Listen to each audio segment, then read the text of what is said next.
এটা ওই দিন যেটা আলাপ করছিলাম আপনাদের সাথে, নাজমুল আপনারা রেকর্ড করেন, আমি যদি রেকর্ড করি তাহলে আমার ইয়াটা স্লো হয়ে যাচ্ছে, ওকে ওকে স্যার, নেটওয়ার্কটা স্লো হয়ে যাচ্ছে। আমার রেকর্ডের ইয়ে আছে, বাট আমি যদি রেকর্ড এবং স্ক্রিন শেয়ার করি তাহলে ইয়াটা স্লো হয়ে যাচ্ছে, ওই জন্য আমি রেকর্ডটা বন্ধ করে দিছি এখন। ওদিন আমি যেটা লাভ করছিলাম যে আমরা যখন নতুন একটা পুকুর করি, বা এটা পুরাতন পুকুরও হতে পারে অথবা নতুন পুকুরও হতে পারে, করার পরে যেহেতু এই পুকুরটা আমি যে ভিডিওটা দেখাচ্ছি ওইটা যেহেতু নতুন পুকুর, এখানে ইয়াটা একটু কম, আপনার ল্যাবটা কম। এই দেখেন আমি ইয়ে করি, এই যেগুলো দেখা যাচ্ছে বোঝা যায় যে এখানে স্যাতলা টাইপের কিছু মাটির উপরে, মাটির তলায় সব জায়গাতে আছে, কিন্তু বোঝা যায়। হ্যালো, জি স্যার, সবুজ সবুজ দেখা যায়।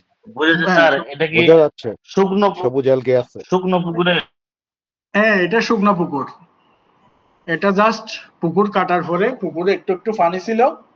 এটা অ্যাকচুয়ালি আমি ট্রায়াল করার জন্য যে ল্যাব বাংলাদেশের সয়েলে অর্গানিক লোড গুলা কেমন থাকে এটা টেস্ট করার জন্যই আমি পুকুর করার পরে কিছু কিছু পানি দিছি, একদম ফুল ড্রাই করে রাখি নাই। এটা একটা আসলে আমার ট্রায়াল পুকুর, যে অর্গানিক লোড গুলা কিরকম থাকে। অর্গানিক লোড বলতে এখানে অর্গানিক লোড বলতে যেটা বোঝায়, যেমন ধরেন প্লাঙ্কটন ক্রাশ হওয়ার পরে, অর্থাৎ অতিরিক্ত প্লাঙ্কটন যখন হয়ে যায় তখন প্লাঙ্কটন ফসে, তারপর বিভিন্ন অর্গানিজম, বিভিন্ন জীব জৈব পদার্থ পচে, এরপরে এটা হতে পারে গাছ বা অন্য কিছু হতে পারে। তারপর আপনারা বিভিন্ন রকমের ফার্টিলাইজার ইউজ করেন, এগুলোর কারণে হতে পারে। এই যে এইটাই হচ্ছে অর্গানিক লোড। হ্যাঁ, এই অর্গানিক লোড গুলা যখন সয়েলে বেশি থাকে তখন কিন্তু এই ল্যাব গুলা হয়। এবং পুরাতন পুকুর যখন হয়, পুরাতন পুকুরে যেটা ঘটে, যেমন ধরেন আপনার পুকুরটা যদি পুকুর বটম যদি একদম প্লেন না হয়, ধরেন আপনার পুকুর বটম বিভিন্ন জায়গায় বিভিন্ন রকমের আপস এন্ড ডাউন আছে, বিভিন্ন রকম পকেট আছে, আপনি যখন ফার্মিং করবেন তখন ওই পকেটের মধ্যে অর্গানিক লোড গুলো, অর্গানিক ম্যাটেরিয়ালস গুলা ঢুকে যাবে, অর্থাৎ জৈব পদার্থ গুলা ওইখানে ঢুকে যাবে ওই পকেটের মধ্যে। ওই জন্য আপনার পুকুরটা হইতে হবে সবসময় প্লেন, আপনার পুকুরটা হইতে হবে প্লেন একদম, যতটুকু সম্ভব ওইখানে কোন রকমের পকেট তৈরি হয় এরকম জিনিস রাখা যাবে না, এরকম জায়গা রাখা যাবে না। এই পকেট গুলা তৈরি হলে দুইটা প্রবলেম হয়। একটা প্রবলেম হলো আপনার অর্গানিক সাবস্টেন্স গুলা ওইখানে গিয়ে জমা হবে। যেমন ধরেন আপনি ফিড ইউজ করেন, ফিড ইউজ করার ফলে যখন আপনি এরিয়াটা চালান বা না চালান, বা এরিয়াটা চালাইলেও বা না চালাইলেও ওই পকেটের মধ্যে গিয়ে ওই জিনিসগুলো জমা হয়, কারণ ওইখানে ওয়াটার মুভমেন্ট থাকে না। তো ওয়াটার মুভমেন্ট না থাকলে ওইখানে জমা হয় একটা আর একটা, ওইটাকে বলা হয় ডেড জোন। এটা একটা ডেড জোনের মতো তৈরি হয়। এটা হতে পারে পুকুরের যে কোনো এক কোনায়, বা পুকুরে যেখানে একটু গর্ত আছে ওখানে এই জিনিসগুলা জমা হইতে পারে, এই অর্গানিক সাবস্টেন্স গুলা। তা আপনি যখন পুকুরটা মাছগুলা যখন হারভেস্ট করে ফেলবেন তখন কিন্তু ওই জিনিসগুলো ওইখানেই থেকে যায়, এবং এটা সয়েলের সাথে তো মিক্স করা থাকে, এবং এক সময় গিয়ে এই আপনি যখন ওইটা এগুলা যদি ট্রিটমেন্ট না করেন ঠিক মতো, বায়োলজিক্যালি যদি আপনি ট্রিটমেন্ট না করেন, তখন আপনি যখন আবার পানি দিবেন তখন এগুলা কিন্তু আবার পানির মধ্যে চলে আসবে। তো এই জন্য আমি এই জিনিসটাকে দেখার জন্য যে বাংলাদেশের পুকুরে কি পরিমাণ অর্গানিক লোড থাকতে পারে এটা দেখার জন্য আমি এই ট্রায়ালটা করছি বাংলাদেশেই। এবং ভিডিওটা আমি আবার অন করি, এই যে দেখেন এগুলা সবগুলা কিন্তু জমে আছে, এটা নতুন পুকুর।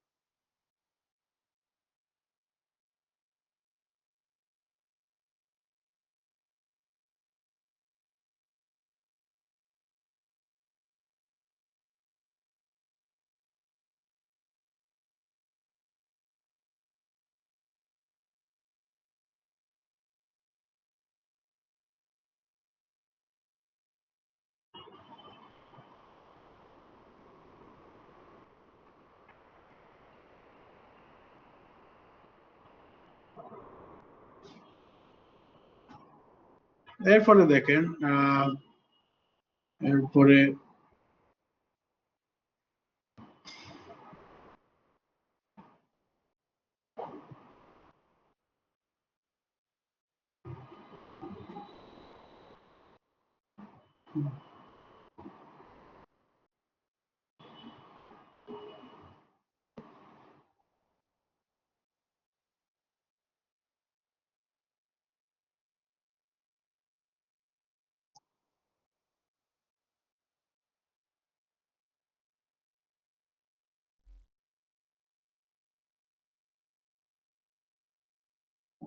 দেখা যায় এই ভিডিওটা?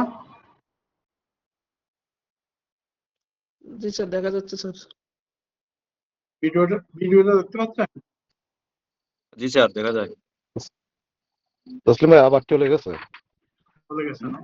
স্যার পুনরায় স্যার ওপেন করেন স্যার প্লিজ।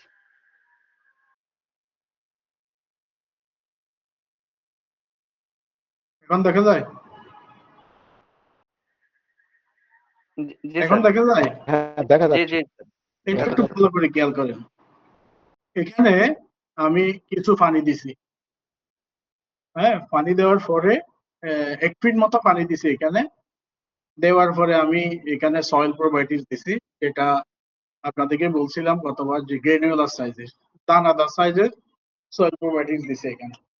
সয়েল প্রোবায়োটিক্স দেওয়ার পরে দেখেন এখানে বটমে কিন্তু ক্লিন, বটম ক্লিন মনে হয়। কিছু আছে এখানে? একটু ভালো করে খেয়াল করেন।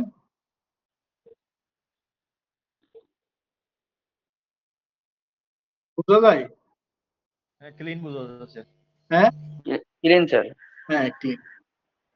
এখানে আপনারা যেটা দেখতে পাচ্ছেন ওটা হচ্ছে লাইমের লাইম ইউজ করছিলাম। তো আমি তো করার পরে প্রথমে যখন কিছু ল্যাব গ্রো করলো, এরপরে আমি পিএইচ টেস্ট করলাম। পিএইচ টেস্ট করার পরে আমার পিএইচ ছিল 6.5, 6.6, 6.7, 6.8, অর্থাৎ 6.5 থেকে 6.8 পর্যন্ত। এরপরও 6.5 হলে সাধারণত লাইম লাগে না, বাট এখানে কিছু আয়রন ছিল।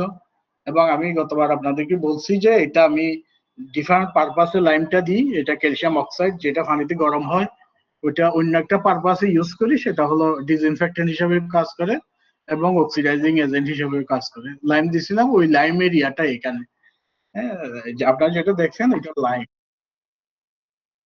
লাইমের ইয়া। আর কালো যেটা দেখছেন ওইটা হচ্ছে আয়রনের। আবার দিচ্ছি ভিডিওটা।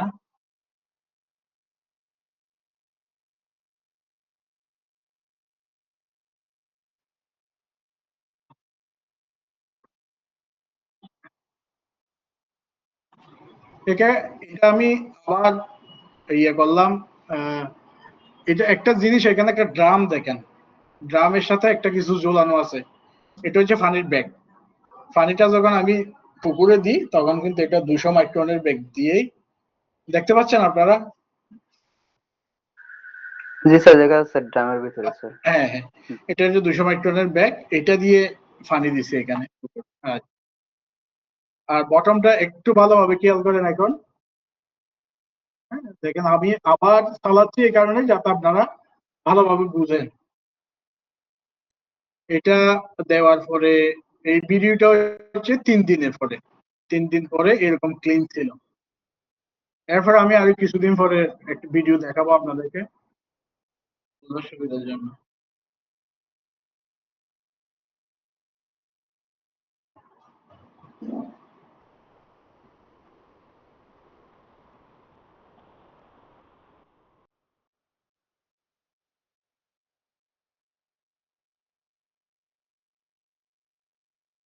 দেখা যাচ্ছে? আরেকটা ভিডিও দেখা যায়? না না স্যার, ভিডিওটা স্যার ওপেন করতে হবে আবার স্যার। এখন দেখা যাবে স্যার ইনশাল্লাহ। এখন দেখা যায়? জি স্যার। আচ্ছা দাঁড়ান। এখন দেখা যায়? জি স্যার, দেখা যাচ্ছে। আচ্ছা আচ্ছা, এটা দেখেন, এটা সেম কন্টেন্ট। এটা মানে আমি বারবার কয়েকটা ভিডিও দিয়েছি যাতে আপনাদের বুঝতে সুবিধা হয় যে বটমটা কিরকম ক্লিন হয় যদি আমি অয়েল প্রপার্টিজ গুলা ইউজ করি গ্রানুলার সাইজে। এটা বলছি কেন আমি গ্রানুলার ইউজ করব। আর কেন আমি পাউডার বা লিকুইড ইউজ করবো না, কারণ পাউডার যদি আপনি ইউজ করেন তাহলে স্যান্ড ড্রাগিং করতে হবে। যেহেতু বাংলাদেশে স্যান্ড ড্রাগিং করা খুব tough, যেহেতু অনেক বড় বড় পুকুর ফার্মিং এরিয়া, যার কারণে বাংলাদেশে স্যান্ড ড্রাগিং সমস্যা। স্যান্ড ড্রাগিং যাদের সমস্যা তারা এই সাইজের ইউজ করতে পারেন, গ্রেনুলার সাইজে। এরপর একটা ভিডিও,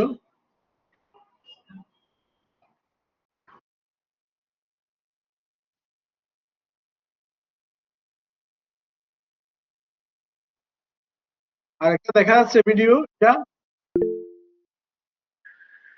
দেখতে জি পাচ্ছেন? স্যার, জি জি।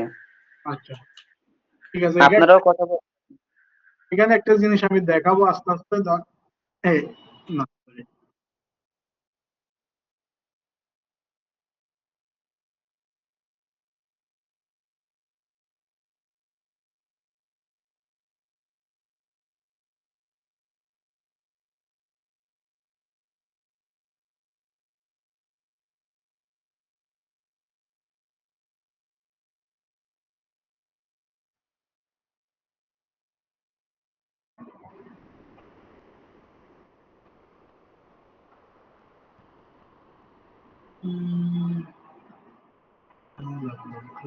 হ্যাঁ,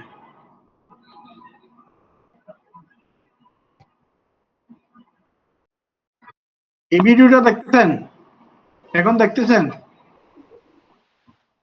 স্যার আমি তো দেখতে পাচ্ছি, আপনারা একটু দেখা ইনশিওর যাচ্ছে। করবেন। পানিতে কিছু ভাসতেছে, দেখছেন? দেখা যায় যে পানিতে কিছু ভাসতেছে একদম উপরে, জি স্যার, জি স্যার, ছোট ছোট কালো কালো দেখা যাচ্ছে। ছোট ছোট। হ্যাঁ, এই যে এখন আরো ক্লিয়ার, কাছে আসছে, জি দেখা স্যার, যাচ্ছে? দেখা যাচ্ছে। হ্যাঁ জি স্যার, দেখা যাচ্ছে। এই যে ক্লিয়ার, হ্যাঁ, এই যে দেখা যাচ্ছে না? ওই যে কালো কালো কালো ছোট ছোট হ্যাঁ স্যার, দেখা দেখা যাচ্ছে যাচ্ছে। স্যার। হ্যাঁ, ভাসতেছে, যেটা ভাসতেছে এটা পানির উপরে, নিচের গুলা না, এটা ভাসতেছে। অর্থাৎ এগুলা, এই যে এই জিনিসটা দেখেন, এটা যেটা হয়, এটা এটা এই ভিডিওটা হচ্ছে 5 দিন পরে, আমি যখন সয়েল প্রোবায়োটিক্স ইউজ করছি এটার 5 দিন পরে এটা ভিডিও 3 দিন পর্যন্ত কিন্তু কোনো ল্যাবলেব উপরে উঠে আসে নাই, কিন্তু 5 দিনে কিছু ল্যাবলেব আসছে। তবে এটা খুব বেশি না, খুব বেশি ল্যাবলেব না, কম, পুরা পুকুরে কম। এরকম যদি হয়ে থাকে তাহলে সেকেন্ড ডোজ দেওয়ার দরকার নাই, সেকেন্ড ডোজ দিতে হবে না। কিন্তু আমি এখন আপনাদেরকে একটা ভিডিও ছবি দেখাচ্ছি, এগুলা যদি হয়, এরকম যদি হয় তাহলে আপনাকে সেকেন্ড ডোজ দিতে হবে। দেখা যায় একটা ছবি, জি স্যার, দেখা যাচ্ছে। এটা ওই যে ব্লু কালারের একটা এরিয়েটারের আছে ফ্লট, তারপর অনেকগুলা ল্যাব দেখতে পাচ্ছেন? জি স্যার, হ্যাঁ স্যার। জি স্যার। এই যে অনেকগুলা ল্যাব ভাসতেছে, দেখছেন? জি স্যার। যাদের একটু দেখতে সমস্যা হচ্ছে তারা ওই যে স্ক্রিনের উপরে একটু হচ্ছে জুম করে নেন, হাত দিয়ে টান দিলে বড় হয়ে যাবে, হ্যাঁ ভালো দেখতে হ্যাঁ পাবেন। হ্যাঁ স্যার, দেখতে দেখা পাচ্ছেন? যাচ্ছে স্যার, অনেক অনেক বেশি পরিমাণে আছে মনে হয়। হ্যাঁ, প্রচুর পরিমাণে, এটা প্রচুর পরিমাণে। আগেরটাতে কম, এটাতে প্রচুর। যদি এইরকম হয়ে থাকে তাহলে আপনাকে অবশ্যই সেকেন্ড ডোজ দিতে হবে, দ্বিতীয়বারের ডোজ দিতে হবে। তার মানে বুঝেন যে আপনার পুকুরে কি পরিমাণ লোড থাকতে পারে, অর্গানিক লোড। তা আপনি যদি পুকুর প্রস্তুতির সময় যদি এই সয়েল প্রোবায়োটিক্স ইউজ না করে যদি আপনি পানি ঢুকিয়ে দেন, অথবা আপনি যদি ক্লোরিন ইউজ করেন, ওখানে টোটাল ব্যাকটেরিয়া গুলো যখন ড্যামেজ হয়ে যাবে, তখন আপনার পুকুরের পরিবেশটা কি হতে পারে চিন্তা করতে পারছেন? এগুলা সবগুলো আপনাকে তৈরি করবে আপনার পুকুরের হাইড্রোজেন সালফাইড গ্যাস। আমি প্রথমে যেটা কম দেখাইছি ওইটা যেহেতু নতুন পুকুর, এগুলা কিন্তু পুরাতন পুকুর। তবে আপনাদেরকে কম্পেয়ার করতেছি, এখানে দুইটা দিক। একটা দিক হলো নতুন পুকুর, পুরাতন পুকুরে কি পরিমাণ ডিফারেন্স হতে পারে। আরেকটা ইয়া হলো যে কি পরিমাণ ল্যাব উঠলে পানি দেওয়ার পরে আপনাকে সেকেন্ড ডোজ করতে হবে না, বা কি পরিমাণ উঠলে স্যার, আপনাকে এই যে সেকেন্ড ডোজ ল্যাবটা এটা তো চাইতে হচ্ছে হবে। আপনার one dose probiotic one dose পড়ে না? আগেরটা আগে যেটা ছবি দিছিলাম, আগে যেটা ভিডিও দেখাইছি। জি স্যার। আর এটা হচ্ছে আমি বোঝাতে চাচ্ছি যে এরকম যদি হয়, এক ডোজ দেওয়ার পরে যদি এরকম হয়, তাহলে আপনাকে সেকেন্ড ডোজ দিতে হবে। অথবা ল্যাব যদি অতিরিক্ত হয়, স্বাভাবিক এই চেহারা থাকলে, এর পরিমাণ ল্যাব থাকলে মাস্ট সেকেন্ড ডোজ দিতে হবে। তো গতবারে বলছিলাম যে আপনি যদি পুকুরটা ভালো মতো রেডি না করেন, সরি, তাহলে আপনাকে সারা বছর কষ্ট পাইতে হবে। আর স্যার এই যে ল্যাপটা এটা কি জাল নেট দিয়ে টান দিয়ে উঠানোর দরকার আছে কি সেকেন্ড ডোজ করার আগে? হ্যাঁ, এটা তুলে ফেললে ভালো। এটা সেকেন্ড ডোজ করার আগে অবশ্যই টেনে তুলে ফেলতে হবে। তুলে এমন জায়গায় ফেলতে হবে যাতে পরবর্তীতে এগুলো পুকুরে না আসে। ডাইকের উপর ফেলা যাবে না, পুকুর পাড়ের উপর ফেলা যাবে না। বাংলাদেশে সবাই এই কাজ করে, পচা ময়লা কাদা সব তুলে পুকুর পাড়ে দেয়, বৃষ্টি হলে আবার এগুলো পুকুর পাড় থেকে পুকুরে চলে আসে। তো এই কাজ করার কোনো লজিক নেই, কারণ এত পরিশ্রম করে লেবার কস্ট, লেবারের এক্সপেন্স দিয়ে, লেবার খরচ দিয়ে আপনি এগুলো তুলবেন, আবার পুকুরে চলে আসলে এগুলো তোলা আর না তোলা একই সমান, পুরা মধ্যখানে টাকাগুলো খরচ হয়।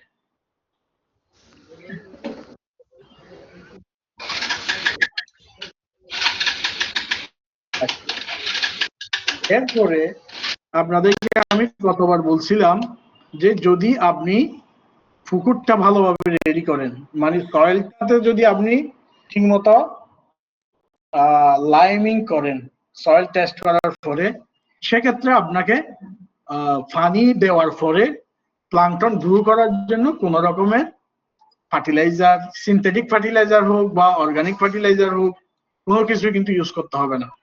আমি আপনাদেরকে একটা পুকুরের মানে আমি জাস্ট নতুন পানিতে, নতুন পুকুরে পানি ঢুকানোর পরে একটা ভিডিও দেখাচ্ছি, এটা দেখেন।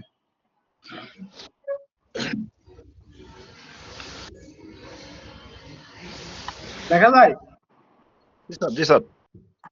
একটা এরিয়াটা শব্দ দেখা যায়। জি স্যার। জি স্যার দেখা যাচ্ছে। পানিগুলা ঘোলা, এগুলা একদম নদীর পানি, একদম আমাদের ধরেন বা মোরলগঞ্জ যে নদীগুলোতে প্রচুর পানি, সেই পানিটা কিন্তু এরকম পানি। আমি আপনাদেরকে আবার দেখাই।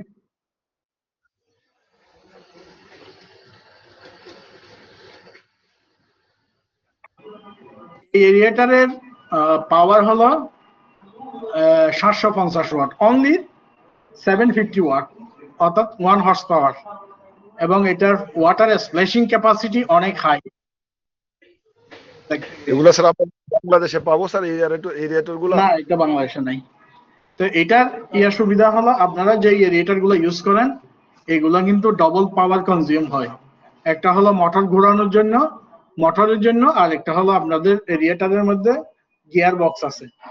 দুইটা পার্ট কিন্তু বাংলাদেশে আপনারা যে এরিয়েটার গুলো ইউজ করেন, গিয়ার বক্স প্লাস মোটর। তো এই কারণে, যার কারণে আপনাদের পাওয়ার কনজিউম হয় দুইটা জায়গায়, কিন্তু এটাতে কোনো গিয়ার বক্স নাই এবং পাওয়ার কনজিউম হবে এক জায়গায়, মোটরে। এই জন্য এখানে পাওয়ার কম লাগে, 750 watt, only 750 watt, 1 horse power, only 750 watt মানে 1 হর্স পাওয়ার। এবং এটার স্প্ল্যাশিং ক্যাপাসিটি দেখেন, ওই হেভি স্পিড স্যার। তসলিম ভাই, এগুলা কি আপনার ইনভার্টার? হ্যাঁ এগুলো এগুলা স্যার কি বাংলাদেশে আনার ব্যবস্থা করা যায়? আমরা তো আনছি আমাদের জন্য। এখন আপনাদের লাগলে হয়তো আমরা যদি নেক্সট ইয়ারে আমাদের ফার্মিং, আমরা যখন আমাদের পন্ড করবো, আমরা তো এবছর কিছু পন্ড করছি, এগুলা এত বেশি না, ট্রায়াল পন্ড, যেগুলা ধরেন আপনাদেরকে যে ফোনাগুলো আমরা দিব, ওই ফোনাগুলা আমাদের নিজেদের পন্ডে আমরা ট্রায়াল করব, যে গ্রুপ এগুলোর জন্য, ট্রায়ালের জন্য আমরা কিছু এই এরিয়াটা নিয়ে আসছি, কিন্তু এগুলো আমরা ওগুলো আনি নাই। আমাদের জাস্ট যে কয়টা লাগে, হয়তো নেক্সট ইয়ারে আমরা আনবো অনেকগুলা, তখন হয়তো আপনাদের লাগলে আমরা যখন এলসি দিব, তখন আপনারা চাইলে হয়তো আপনাদের জন্য নিয়ে আসতে পারবো আর কি। এখানে আমরা কোনো বিজনেস করি না, আমরা কোনো কাউকে এগুলা আসলে সেল করি না। আমরা এগুলো আমাদের নিজেদের জন্য আনি, আপনাদের জন্য দরকার হয় হয়তো আমরা আপনাদেরকে হেল্প করতে পারবো। স্যার এগুলো কেনে। প্রাইস রিজনেবল নাকি প্রাইস কেমন স্যার মনে হয় স্যার? এটা প্রাইস হচ্ছে ওইখানে পরে আমাদের $270, মানে ওখানকার চায়না প্রাইস। তো $270 মানে ধরেন হতে পারে বাংলাদেশে 30,000 টাকা মতো। এটার সাথে আপনার সস্তা। ফ্রাইট চার্জ যোগ হবে, CNF fruit Also same price, the same price. না, এগুলা যেহেতু পাওয়ার সেভিং এগুলাতে স্বাভাবিকভাবে পাওয়ার সেভিংস এর প্রাইস স্বাভাবিকভাবে বেশি হয়। হ্যাঁ, যেমন হাইব্রিড গাড়িগুলার কিন্তু দাম বেশি, কারণ ফুয়েল কম লাগে। আর যে সমস্ত মোটর গুলো পাম্প আছে, আমরা এরকম পাম্প আনছি শুধুমাত্র 120 ওয়াট ক্যাপাসিটি পাম্প। আমার পানির পাম্পিং ক্যাপাসিটি হচ্ছে 25 কিউবিক মিটার, 20 থেকে 25 কিউবিক মিটার, মানে 20 থেকে 25 টন পার আওয়ার। পাওয়ার কিন্তু 120 ওয়াট। কিন্তু আপনি বাংলাদেশে যে পাম্প গুলো পাবেন ওই 120, ওই সেম 20 থেকে 25 ওয়াট যদি আপনি পাম্পিং করতে যান, তাহলে আপনাকে ইউজ করতে হবে 1.5 হর্স পাওয়ারের পাম্প। 1.5 হর্স পাওয়ার মানে আমি হিসাব করে দিই, 1.5 ইন্টু 0.75, তাহলে 1 কিলোওয়াট 1.125 কিলোওয়াট, 1.125 কিলোওয়াট, যেখানে আমার ফুললি 1 কিলোওয়াট পাওয়ার আমার কমে। অর্থাৎ আমাকে ইউজ করতে হয় 0.125 কিলোওয়াট, অনলি 0.125 কিলোওয়াট। কিন্তু এই পাম্পগুলোর প্রাইস বেশি, বিকজ এটা অনেক পাওয়ার সেভিং। আমার 1000 ওয়াট কিন্তু পাওয়ার সেভ করতেছে ঘন্টায়। 1000 ওয়াট, 1 কিলোওয়াট মানে 1000 ওয়াট, 1000 ওয়াট সেভ করে। তা আমার পাওয়ার সেভিংসটা যদি হয়, পাওয়ার সেভিংস এর ইয়েগুলা সবসময় ওগুলার চেয়ে দাম বেশি হবে। কিন্তু বাংলাদেশে আপনারা যে প্যাডেল হুইল গুলো ইউজ করেন এগুলো কিন্তু কম দাম না, আমার মনে হয় অ্যারাউন্ড 30-40 এর ভিতরে মনে হয় সম্ভবত।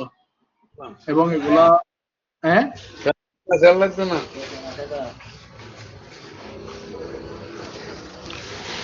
তো স্যার ফিশে কস্টিংটাও তো অনেক কমে যায় স্যার, যে কারেন্ট বিলটাও অনেক কম দেয়। সারা বছর যদি আপনি চালান, বসে এটা করে দেখেন, ওটা ছাড়াও স্প্ল্যাশিং ক্যাপাসিটি অনেক হাই, মানে পানি যে ছিটায় এই ছিটানোর ক্যাপাসিটি কিন্তু অনেক হাই।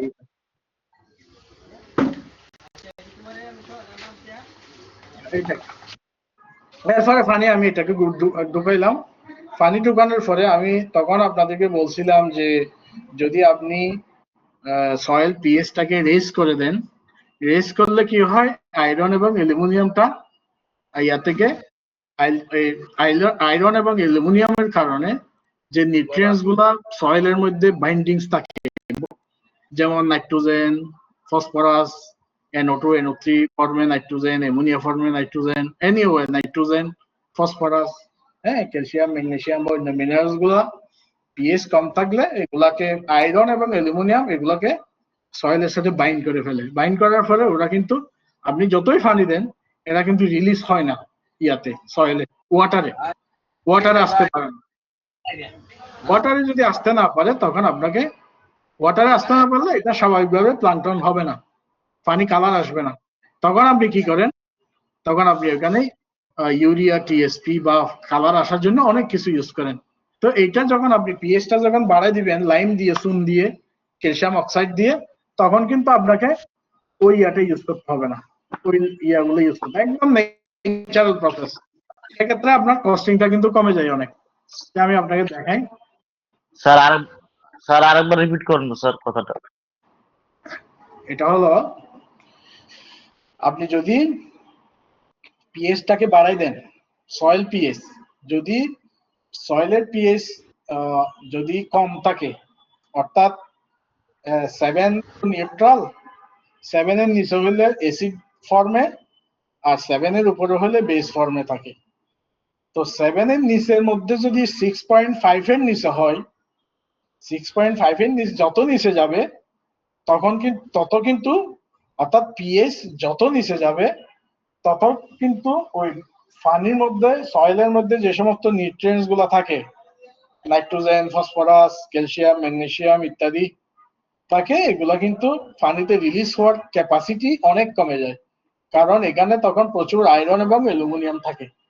এই আয়রন এবং অ্যালুমিনিয়াম এগুলাকে সয়েলের সাথে বাইন্ড করতে সহায়তা করে এবং পানিতে রিলিজ হতে দেয় না ওই নিউট্রিয়েন্টস গুলা।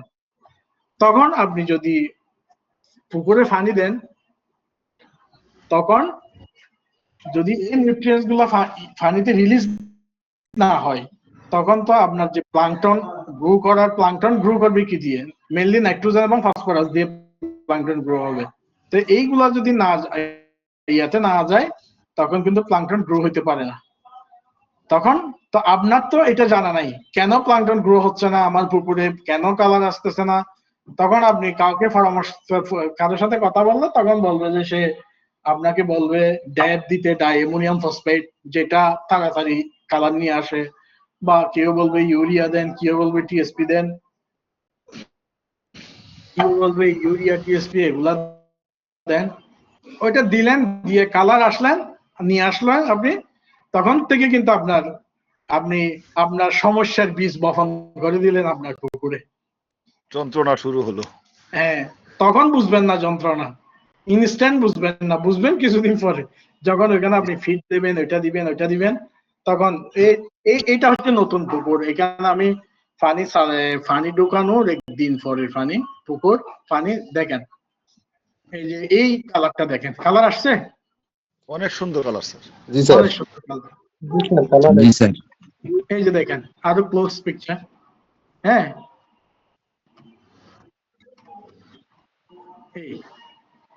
এখানে কিন্তু কোনো কিছু ইউজ করা হয় নাই, কোনো ইউরিয়া, টিএসপি, ইভেন আমি আপনাদেরকে, যারা আমার সাথে যোগাযোগ আছে, এদেরকে কিন্তু আমি ওই যে ফার্মেন্টেড রাইস ব্রান ইউজ করতে বলি। ফার্মেন্টেড রাইস ব্রান বলতে রাইস ব্রানের সাথে প্রোবায়োটিক্স, এরিয়েশন দিতে পারলে সোডা, দিতে না পারলে সোডা, আর এরিয়েশন দিতে পারলে লাগে না, ফার্মেন্টেড করে দিতে বলি, তখন কিন্তু একটা কালার আসে। কারণ ওই রাইস ব্রানের মধ্যে থাকে কার্বন এবং নাইট্রোজেন, তখন এটা কিন্তু আমি এগুলো ইউজ করিনি, এগুলো ইউজ না করে কিন্তু কালার আসছে। তার মানে কি ইন্ডিকেট করে? তার মানে এটাই ইন্ডিকেট করে আমাদের সয়েল, বাংলাদেশের সয়েল অনেক বেশি উর্বর। হ্যাঁ, অনেক বেশি উর্বর সয়েল। তো এত উর্বর সয়েল আমি যদি ঠিক মতো ইউটিলাইজ করতে পারি, তাহলে আমার কিন্তু কস্টিংটা কমে যায়। কারণ আপনি যদি ইউরিয়া টিএসপি দেন, এটার যে ইম্প্যাক্টটা পরে হবে, নেগেটিভ ইম্প্যাক্ট যেটা হবে, ওইটাকে আপনি কন্ট্রোল করতে গেলে আপনাকে হয়তো 1 মাস পরে বা 2 মাস পরে গিয়ে অনেক প্রোবায়োটিক্স ইউজ করতে হবে, এইগুলো ইউজ করতে হবে। স্বাভাবিকভাবে আপনি যতই ইনপুট আপনার পুকুরে ইউজ করবেন, ততই কিন্তু আপনার কস্টিংটা বাড়তে থাকবে। আর অ্যামোনিয়া আপনি এটা দিচ্ছেন, কিন্তু আপনি যখন ইউরিয়া দিবেন, এটা কিন্তু টোটাল অ্যামোনিয়া ফর্মে যায় পুকুরে। আপনি যখন ড্যাপ দিবেন, এটাও অ্যামোনিয়া ফর্মে যায়। আপনি এখানে নাইট্রেট ফর্মে দিচ্ছেন না, NO3 ফর্মে কিন্তু আপনি দিচ্ছেন না, আপনি দিচ্ছেন ইউরিয়া টিএসপি। সুতরাং NO3 ফর্মটা কম্পারেটিভলি সেফ, কিন্তু আপনি যখন অ্যামোনিয়া ফর্মে দিবেন, অ্যামোনিয়া নাইট্রোজেন বা নাইট্রেট নাইট্রোজেন, এটা কিন্তু টক্সিক। NO3 লেস টক্সিক, নির্দিষ্ট পর্যন্ত এটা লেস টক্সিক, কিন্তু আপনি NO3 দেন না, এবং আপনার এটা দেওয়ার দরকারই নাই। যদি আপনি সয়েলটাকে ম্যানেজ করেন, তাহলে এটা দেওয়ার দরকারই নাই। এইভাবে কালার চলে আসবে, দেখলেন কালার। তো এখন যদি আমি যখন এখানে ফিড দেব, মাছ স্টক করার ফলে যখন ফিড দেব, তখন তো কিন্তু কালার আরো বেড়ে যাবে, তাই না? কারণ ফিডের মধ্যে নাইট্রোজেন থাকে, প্রোটিনের ফাইনাল হচ্ছে নাইট্রোজেন, প্রোটিন ভাঙার ফলে যেটা হবে নাইট্রোজেন। তো এই অলরেডি আমি অ্যাড করতেছি নাইট্রোজেন। তারপর ফিডের মধ্যে ফসফরাসও দেয়, যারা ফিড বানায় এরা কিন্তু ফসফরাস দেয়। হ্যাঁ, কারণ ফসফরাসটা মাছকে খাওয়াইতে হয়। এটা আগে গতবারে বলছি যে ফসফরাস ইনটেকিং পানি থেকে হয় না, এটা মাছকে খাওয়াইতে হয়। ওই জন্য যারা ফিট ফর্মুলেশন করে ওরা কিন্তু ফসফরাস দেয়, দিয়ে এটা মাছের বড়িতে ওরা নেয়। ওরা জানে যে এটা ইয়া থেকে হয় না, ওয়াটার থেকে এটা মাছ, চিংড়ি মাছ বিশেষ করে এটা নিতে পারে না। এই জিনিসগুলো আমি আপনাদেরকে গতবার দেখাতে চাইলাম, কিন্তু আনফরচুনেটলি আমি পারি নাই, আমার প্রবলেম ছিল। হ্যাঁ, তারপরে গতবার আরেকটি জিনিস, এটা পলাশ ভাই আমাকে জিজ্ঞেস করছিলেন যে পানিটা আমি কিভাবে ঢুকাবো। তখন আমি পলাশ ভাইকে একটা আইডিয়া বলছিলাম, ওই আইডিয়া আমি দেখাতে পারি না। এই আইডিয়াটা হচ্ছে এইরকম, আপনি নেট দিয়েও ঢুকাতে পারেন। এখন আপনারা যে স্লুইস গেটের মধ্যে যে নেট গুলা দেন, সেম নেট সেম না, মানে স্টাইলটা সেম, ডিজাইনটা সেম, বাট নেটের সাইজটা হইতে হবে অনেক ছোট, এটা 200 মাইক্রন। আর যদি ওভাবে দিতে না পারেন তাহলে আপনি এভাবে দিতে পারেন। দেখা যায়? দেখা যায়? দেখা যাচ্ছে স্যার। কি দেখা যায়?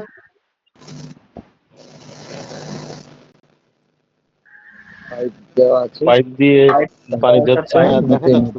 হ্যাঁ হ্যাঁ হ্যাঁ, আমি আসলে আপনারা দেখতে পাচ্ছেন কিনা ওইটা জানার জন্য আমি এটা ইয়া করছি। পাইপ দিয়ে হচ্ছে, পাইপটা হচ্ছে পাম্প, যখন আপনি যখন পুকুরে পাম্প দিয়ে পানি দেবেন তখন এটা একটা লোহার স্ট্রাকচার। ওই স্ট্রাকচারের মধ্যে এখানে যেটা দেওয়া আছে ওটা হচ্ছে একটা আসলে ওই যে জিওটেক্স এর মতো, বাট নট জিওটেক্স।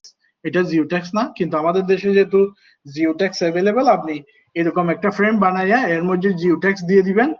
এটা সবচেয়ে ভালো হয় যদি আপনি 600 জিএসএম বা 650 জিএসএম এই সাইজে যদি দেন, বা দেখে অবস্থা দেখে আর কি। ধরেন মনে করেন যে 600 জিএসএম দিলে পানি গলতেছে না, তখন একটু কমা দিবেন যে 400 750 জিএসএম এর।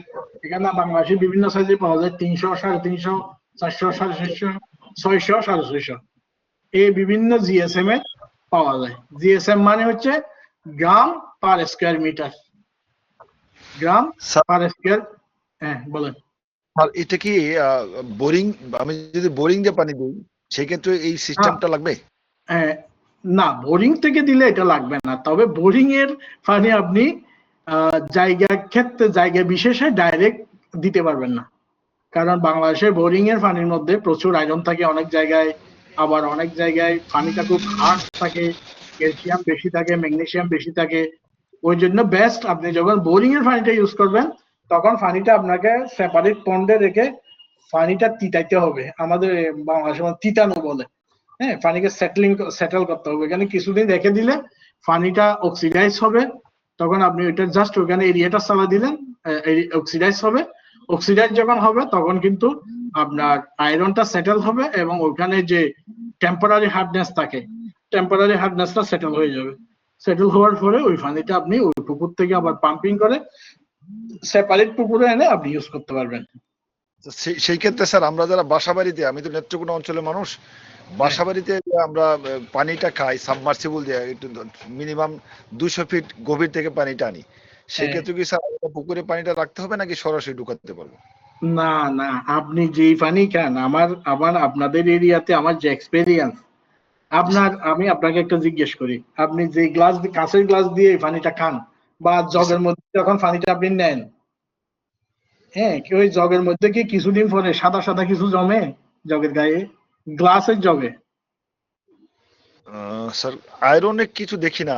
না না, আয়রন নাই, আয়রন বাদ দেন, সাদা সাদা আপনার কাঁচের গ্লাসে বা কাঁচের জগে বা প্লাস্টিকের সাদা কাঁচের মতো জগে যখন আপনি পানিগুলা নেন তখন ওইখানে কিছু জমে কিনা?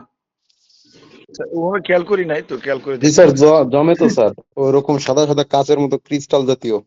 ক্রিস্টাল জাতীয় জমবে, মাছ জমবে। হ্যাঁ স্যার, জমে, আমাদের এখান তো জমে। এটা জমবে না কোথায় আমি বলি, ময়মনসিংহ এরিয়াতে জমবে না। 1 নম্বর বাংলাদেশে best water, ground water Mymensingh, এখানে জমবে না। আমার অন্য জায়গার এক্সপেরিয়েন্স নাই, ধরেন হতে পারে কুমিল্লা, রংপুর, বগুড়া, তারপর রাজশাহীর ওদিকে আমার এক্সপেরিয়েন্স নাই, কারণ আমি ওদিকে যাই নাই। আমি ময়মনসিংহ গেছি, ময়মনসিংহ এর পানি আমি যতটুকু দেখছি বাংলাদেশের মধ্যে বেস্ট পানি হচ্ছে ময়মনসিংহ। গলদা, বেনামি এবং সাদা মাছ ফার্মিং এর জন্য এটা হচ্ছে বেস্ট এরিয়া বাংলাদেশে।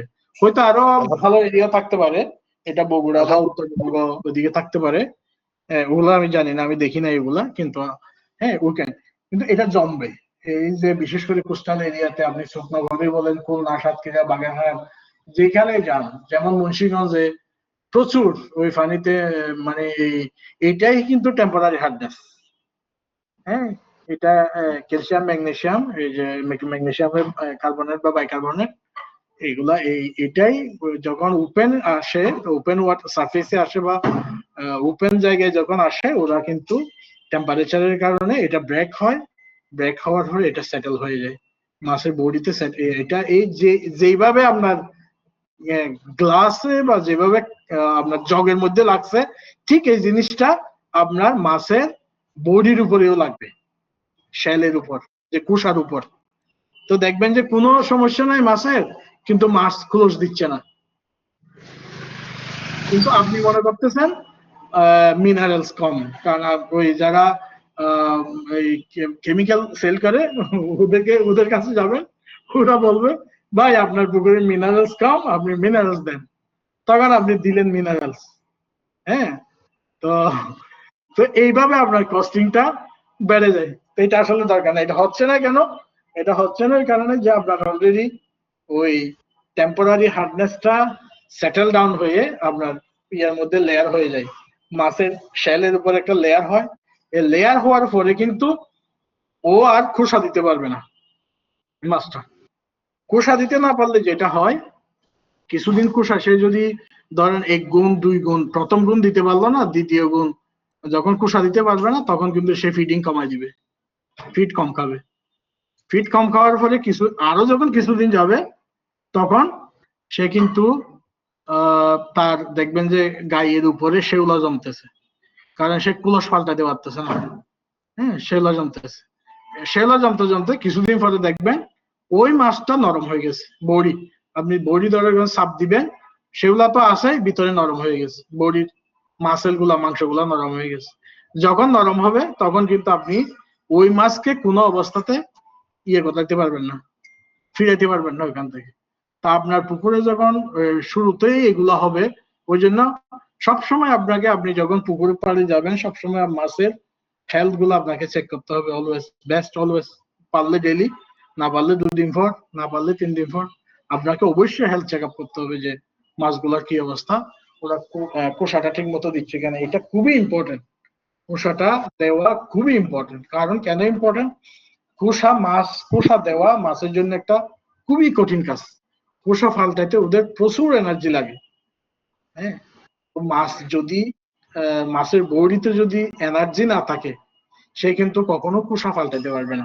হ্যাঁ, কিছু কিছু ক্ষেত্রে এক্সেপশনাল আছে, সেটা হলো কোনো কারণে সে মিনারেলস কম হইতে পারে, তার বডিতে হয়তো মিনারেলস কম, বা পানিতেও মিনারেলস কমে গেছে। এটা মিনারেলস গুলা বডিতে যায় একদম, সবগুলা কিন্তু খাবারের মাধ্যমে বডিতে যায় এটা কিন্তু না। কিছু মিনারেলস ইনটেক করে ওরা পানি থেকে বডিতে অ্যাবজর্ব করে, কিন্তু এটা খুবই লিমিটেড, খুবই লিমিটেড মিনারেলস। এটা আমি গতবারে বলছি। কিন্তু আপনার যখন অর্গানিক লোড গুলো বেড়ে যায় পানিতে, তখন কিন্তু এই মিনারেলস গুলো অর্গানিক লোডের সাথে বাইন্ড হয়ে এগুলো কিন্তু সেটেল ডাউন হয়ে যায়।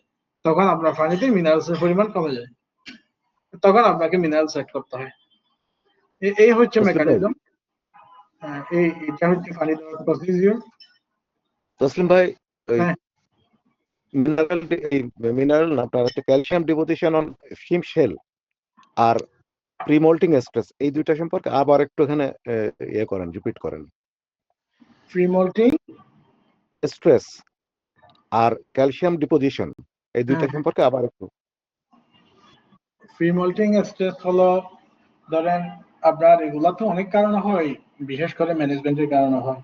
যদি আপনি যেমন দেখা যায় যে অনেকে এরকম ফানি দেয়, উনি যেটা বললেন যে আমি বোরের ফানি দিব, ডিফের ফানি দিব।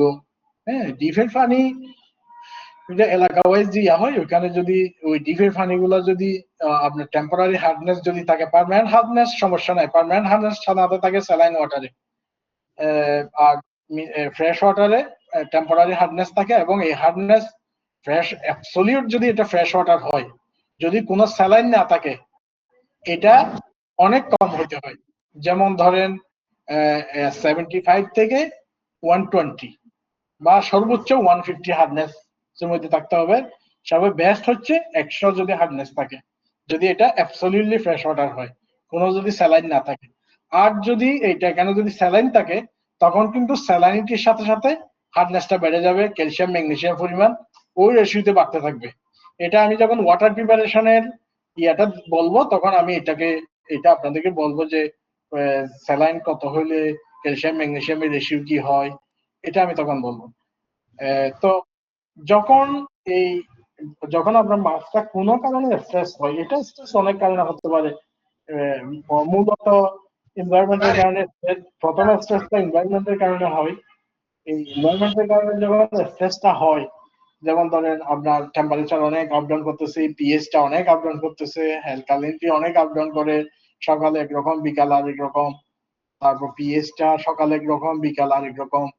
এটা এটা সবচেয়ে বেস্ট পিএইচ আপ ডাউন করতে পারবে না, কারণ পিএইচটা অনেক কিছু ইন্ডিকেট করে, সয়েলের ওয়াটারের অনেক কিছু ইন্ডিকেট করে। এটা ইন্ডিকেট করে যে কি পরিমাণ মিনারেলস থাকে, কি পরিমাণ হার্ডনেস অ্যালকালিনিটি থাকে, সবকিছু প্রত্যেকটা মিনারেলস এর হাই এবং লো এটা ইন্ডিকেট করা হচ্ছে পিএইচ। তো পিএইচ বেশি হোক বা কম হোক, এটার চেয়ে সবচেয়ে বেশি যেটা ইম্পর্টেন্ট সেটা হচ্ছে এটা ফ্লাকচুয়েট করতে পারবে না। ফ্লাকচুয়েট করলে মাছ স্ট্রেস হবে। তো স্ট্রেসের প্রসিডিউর হলো, প্রথম যে মাছ স্ট্রেসটা হয়, স্ট্রেস হওয়ার পরে সে যেটা করে সেই খাবার ছেড়ে দেয়। খাবার ছেড়ে দেওয়ার পরে সে যদি দুর্বল হয়, সে কিন্তু আর মোল্ডিং করতে পারবে না। মোল্ডিং করতে না পারলে তার মধ্যে আপনার ঐতশৈলা জমবে, নতুবা যদি আপনার সয়েল বটম যদি খারাপ থাকে, জুতামনিয়াম হবে, বডির উপরে জুতামনিয়াম। আমি ফেসবুক একটা ছবি দিছিলাম, আপনারা কিছুদিন আগে দেখছেন কিনা জানি না, যে বডির উপরে জুতামনিয়াম আমি মার্কিং করে দিছিলাম, যে জুতামনিয়াম গুলা কি এই সয়েল বটম যদি খারাপ হয় এই জুতামনিয়াম গুলা হয়। জুতামনিয়াম হচ্ছে এগুলো যে প্রাথমিক ইনফেকশন, প্রিলিমিনারি ইনফেকশন। এই জুতামনিয়াম দুই দিকে ডাইভার্ট করতে পারে।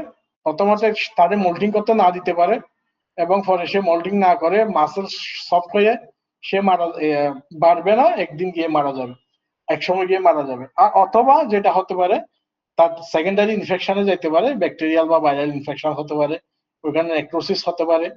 এখান থেকে এই ইনফেকশন গুলা এইভাবে ছড়ায়, এইভাবে হয়। তো অ্যাকচুয়ালি আমাদের ম্যানেজমেন্টের কারণে কিন্তু এই যে ডিজিজ গুলো আসে, এটা টোটালি আমাদের ম্যানেজমেন্টের কারণে আসে। এবং আমাদের পিএল সোর্সিং যদি ভালো না হয়, এটা এই ডিজিজ গুলো আসতে পারে। যেমন আমি যে হ্যাচারি থেকে ফোনাগুলা কিনবো, ওই হ্যাচারির ফোনাগুলা সে ভালোভাবে ম্যানেজ করতে পারতেছে না। এখন রিসেন্টলি কিছু শুনতেছি যে ঘেরে মাছ বাড়ে না, হ্যাঁ, একটা গ্রোথটা স্টার্ন হয়ে যায়, তো গ্রোথ বন্ধ হয়ে যায়। কিছু মাছ বাড়তেছে, তিন রকম হয়ে যায়, কিছু মাছ বাড়ে ভালো, আর কিছু মাছ মিডিয়াম, আর কিছু মাছ বাড়ে না। তাই এটা রিজন অনেকে, এটা হতে পারে ইএসপি, হতে পারে জেনেটিক্যাল কারণ, এগুলো অনেকগুলো কারণ থাকে। কারণ কোন একটা ঘটনা যখন ঘটে, এটা এটা ইম্পসিবল মাছের ক্ষেত্রে বলা প্রাথমিকভাবে যে এটা এই কারণে হয়েছে। তো এটা আমরা যখন কাজ করি, তখন আমরা অনেকগুলো জিনিস কনসিডারেশন আনি, যে এটা কি কি কারণে হতে পারে, প্রবাবল কি কি কারণে হতে পারে। তখন আমরা ওই সবগুলো কারণে অ্যানালাইসিস করি, তখন আমরা বলি যে না এটা করেন, এটা করেন। যেমন গ্রুপের মধ্যে অনেকে জিজ্ঞেস করে যে আমার এইটা হইছে, এখন আমি কি করব। এটা অ্যাডভাইস করা টোটালি টাফ, একজনের জন্য পারবে না এটা। কারণ আপনি আমাকে জিজ্ঞেস করলেন 3 মাস পরে, আপনি মাছ চেষ্টা করার 3 মাস পরে আমাকে জিজ্ঞেস করলেন যে আমার এইটা হইছে, আমি কি করব। আমার তা আগে আপনার 3 মাসের আগের হিস্ট্রি জানি না। আপনি কি ইউরিয়া দিয়েন, টিএসপি দিছেন, না বিকেসি দিছেন, প্রোবায়োটিক্স দিছেন, লাইম দিছেন, ওটা দিছেন, এটা দিছেন, আমি তো জানি না কোনটার এফেক্টের কারণে। এটা টোটাল লাইফ হিস্ট্রি যদি আমি না জানি আপনার পন্ডের, এটা ইম্পসিবল এটা দেওয়া। হ্যাঁ দিতে পারবে, ওই যারা মেডিসিন বিক্রি করে ওরা দিতে পারবে, বলবো যে হ্যাঁ এইটা দেন, ওইটা দেন, কাজ হয় না, আবার 2 দিন পরে বলবো ওইটা দেন, 3 দিন পরে বলবো ওইটা দেন, হ্যাঁ দিয়ে তার ব্যবসা করে নিবে, তারপরে এর মধ্যেখানে আপনি ফতুর। হ্যাঁ, এটাই হয় বাংলাদেশে এখন, এটাই হচ্ছে। আর ওই যারা বলে এই যে ইউরিয়া, টিএসপি, ওইটা হাবি জাবি এগুলা দিয়ে ওদের একটা টার্গেট থাকে। আপনাকে এই সমস্ত ইনপুট গুলো আগে ইউজ করাবে, ইউজ করানোর পরে সে জানে এগুলা করলে তার প্রবলেম তৈরি হবে, 2 মাস পরে প্রবলেম তৈরি হবে। প্রবলেম তৈরি হওয়ার পরে তখন আপনি তার কাছেই যাবেন, তখন সে বলবে যে ভাই এটা ইউজ করেন, আর 2-3টা প্রোডাক্ট আবার আপনাকে দিবে। হ্যাঁ, দিতে দিতে 3-4 মাস 5 মাস 6 মাস পরে তার সাথে আপনার রিলেশনটা খারাপ হয়ে যাবে। তখন সে আর আপনি আর তার থেকে কোনো জিনিস কিনবেন না, তার বিজনেস ওখানে শেষ। তো যারা এই বিজনেস গুলা করেন এদের প্রতি রিকোয়েস্ট, আপনারা সাস্টেইনেবল বিজনেস করেন, এমন ভাবে অ্যাডভাইস করেন যাতে ওদের শাসির সাথে আপনার রিলেশনটা সারা বছরের জন্য হয়। শাসি যদি আপনার প্রোডাক্ট ইউজ করে যদি সে লাভবান হয়, সে অবশ্যই আপনার প্রোডাক্ট ইউজ করবে, সে অন্য কোথাও যাবে না। কিন্তু শাসি যদি এটা নেগেটিভ হয় তাহলে সে কিন্তু আপনার কাছে আর আসবে না। তো কোনটা ভালো, আপনি এক বছর ব্যবসা করা ভালো না আজীবন ব্যবসা করা ভালো? আজীবন ব্যবসাটাই ভালো। তখন আপনার সাথে তার একটা রিলেশন ভালো থাকবে, আপনার একটা প্রপার প্রফিট পাবেন। হ্যাঁ, যারা এই সমস্ত ইনপুট গুলো ইউজ করে, বিভিন্ন কেমিক্যাল এগুলো যারা ইউজ করে, দেখবেন যে এরা পুকুর কোন দিকে যাচ্ছে কি হচ্ছে এটা তারা বুঝবেই না। কিন্তু আপনি যখন একটা প্রপার লাইনে থাকবেন তখন আপনি বুঝতে পারবেন যে না, আমার পুকুরে এটা হচ্ছে, এটাই আমাকে এটা করতে হবে, এটা আপনি নিজেই বুঝবেন। এই কোয়াকালচার এত কঠিন না, খুবই সহজ, একেবারে খুবই সহজ, আপনি যদি ঠিক মতো লাইনে থাকেন। আর যদি লাইনে না থাকলে এই কোয়াকালচার অনেক কঠিন, আপনার মাথার চুল থাকবে না, সাদা হয়ে যাবে সব। এই হচ্ছে মোটামুটি। আমি ওইটা যেহেতু গতবার এই জিনিসগুলো আপনাদেরকে দেখাতে পারি না, আমার মনে হচ্ছে এখন মোটামুটি অনেকটা ক্লিয়ার হইতো আপনাদের কাছে এই জিনিসগুলা। এই কারণে আজকে এই ইয়াটা আমি আপনাদেরকে ইয়ে করছি আর কি। যদি আপনাদের কারো কোনো প্রশ্ন থাকে বলতে পারেন। আমরা নেক্সট আরেকটা আলাপের মধ্যে যাব, সেটা হলো যে আমরা বিশেষ করে ইনপুট গুলা, আমরা যে ইনপুট এই কোয়াকালচার ইনপুট গুলা আমরা ইউজ করি, এই কোয়াকালচার ইনপুট অনেকে জিজ্ঞেস করে যে আমি কোথা থেকে কি দিব, কোথা থেকে প্রোভাইডার্স কিনবো, কোথা থেকে কি কি, এটা অনেকে জিজ্ঞেস করে। কিন্তু আমার কাছে আসলে বাংলাদেশি কোম্পানিগুলো তো পরিচিত না, তো ওই জন্য আমি আসলে অনেককে বলতে পারি না যে কোথায় কি কারা কি জিনিস বিক্রি করে, এটা আসলে আমার ওভাবে জানা নাই। তো ওই জন্য আমি চিন্তা করছি আপনারা যারা প্রোডাক্ট সেল করেন বা প্রোডাক্টের বিজনেস করেন, আপনারা আপনাদের প্রোডাক্ট যদি অথেন্টিক হয়, ভালো সোর্সের যদি হয়, মিরপুর থেকে প্যাক করা যদি না হয়, যদি আপনার প্রোডাক্টের যদি সোর্স যদি ভালো থাকে, যদি আপনি প্রপার সোর্স দিতে পারেন, website address, QR code, barcode, যে কিনবে সে যাতে বুঝতে পারে যে আপনার প্রোডাক্টটা রিয়েল, তখন কিন্তু সে আপনার থেকে কিনবে। তো এখানে যদি সবার একটা অ্যাক্সেস থাকে তাহলে ওই যার যেটা দরকার হয় ওই তার সাথে কথা বলে সেই এই প্রোডাক্ট গুলো নিতে পারবে। যে কোনো কেউ এখানে যদি আপনারা আপনাদের প্রোডাক্টের ইয়েটা পোস্ট করেন তাহলে সেক্ষেত্রে খামারিদের সুবিধা হবে যে প্রোডাক্ট সোর্সিং এর ক্ষেত্রে আর কি। তবে একটা রিকোয়েস্ট থাকবে, একটা ইয়ে যাতে বারবার আপনারা পোস্ট না করেন আর কি, কারণ এটা যারা দেখে ওদেরও বিরক্ত লাগবে বারবার দিলে। তো যাদের লাগবে এরা আপনাদের গুলো ওরা সেভ করে রাখবেন, আপনাদের নাম্বার সেভ করে রাখবেন, লাগলে আপনাদের সাথে যোগাযোগ করবেন, ওনারা যোগাযোগ করে আপনারা সেভ করেন। তবে আমাদের শাসিদের একটা পরামর্শ আছে, এটা বা যারা প্রোডাক্ট গুলো বিজনেস করেন ওদেরও একটা রিকোয়েস্ট আছে যে আমাদের এখানে গ্রুপের মধ্যে যারা আছেন, খামারি যারা আছেন, তো ওদেরকে যদি আপনারা ডাইরেক্ট, ওরা যদি বিভিন্ন গ্রুপে আপনাদের থেকে যদি একটা স্মার্ট ভলিউমে কিনে, বিভিন্ন গ্রুপ হয়ে বিভিন্ন এরিয়া ওয়াইজ গ্রুপ, মনে করেন ফকিরহাটে যে একটা গ্রুপ আছে, একটা 10-20 জন খামারি আছে, বা মোল্লারহাটে এরকম, বা বিভিন্ন এরিয়াতে, তো ওরা যদি নিজেরা অর্গানাইজ করে নিতে পারে যে আপনাদের থেকে ডাইরেক্ট যদি কিনতে পারে, তাহলে সেক্ষেত্রে ওরা কিছু কম দামে আপনাদের থেকে কিনতে পারবে। এটা একটা হতে পারে। এবং ঠিক সেম ফিডের ক্ষেত্রে এটা হতে পারে, একসাথে যদি তারা কোনো ভালো কোম্পানির ফিড কিনে একটু ডিসকাউন্ট বা কেরিং কস্টটাও যদি ওরা সেভ করতে পারে তাহলে ওদের জন্য এটা ভালো। এটাও একটা আলাপ হতে পারে আর কি। তসলিম ভাই, কোশ্চেন ছিল একটা। প্লিজ আমি একটু ইন্টারাপ্ট করলাম। আর যার কোশ্চেন থাকবে হ্যান্ড রাইজ করবেন, আমি এক এক করে ডেকে নিব, নাহলে একবারে অনেকে কথা বললে আসলে মেনটেন করা সো টাফ হয়ে যায়। ঠিক আছে নাজমুল। প্লিজ হ্যান্ড রাইজ করেন, যার কোশ্চেন আছে আমি ডেকে নিব ইনশাল্লাহ।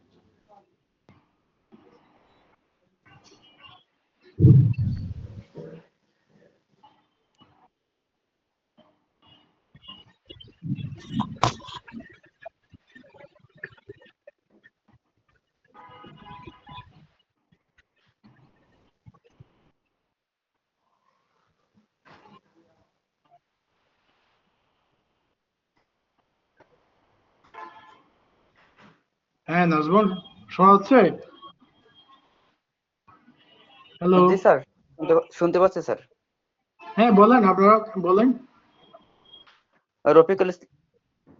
রফিকুল ইসলাম ভাই, আপনি জি আপনার মাইক্রোফোন অন করে আপনার কোশ্চেনটা জিজ্ঞাসা করতে পারেন। তসলিম ভাই, জি ভাই। জি আমার একটা প্রশ্ন ছিল, সেটা হলো যে আপনার ধরেন চিংড়ি চাষের একটা মেইন অবজেক্টিভ হলো যে আপনার পিএইচ এবং অক্সিজেনকে লক করে দেওয়া। পিএইচ যেমন আপনার ধরেন 7.3 থেকে 7.8 এর মধ্যে থাকবে, এটা বেনামির ক্ষেত্রে, এবং অক্সিজেনটা 5 থেকে 10 পর্যন্ত থাকবে। এই প্রিন্সিপালটা কি আপনার গলদার ক্ষেত্রে প্রযোজ্য কিনা কিংবা বাগদার ক্ষেত্রে প্রযোজ্য কিনা? এবং সেটা যদি করতে হয় তাহলে তো ফার্মেন্টেড, আপনি বলছেন যে ফার্মেন্টেড রাইস ব্রান দিতে হবে। রাইস পলিশ ফার্মেন্টেড করতে গেলে বেস্ট প্রোডাক্টটা কি হবে সেটা আপনি একটু বলতে পারেন। এখানে পিএইচটা কত আছে সেটা সে বড় ইম্পর্টেন্ট হলো পিএইচ এর ফ্লাকচুয়েশনটা কিরকম। হ্যাঁ 0.4 যদি হয় না, ফ্লাকচুয়েশন, এটা সেটা ভালো অনেক কাজ হাই করে। ফ্লাকচুয়েশন, অনেক হাই ফ্লাকচুয়েশন। এটা পিএইচ এর ফ্লাকচুয়েশন করা সবচেয়ে ভালো। যেমন ধরেন গলদার ক্ষেত্রে বলি, গলদার ক্ষেত্রে কিন্তু লো পিএইচ সমস্যা হয় না। যেমন আমি কম্বোডিয়াতে আমার ফার্মে পিএইচ থাকে সবসময় 7.1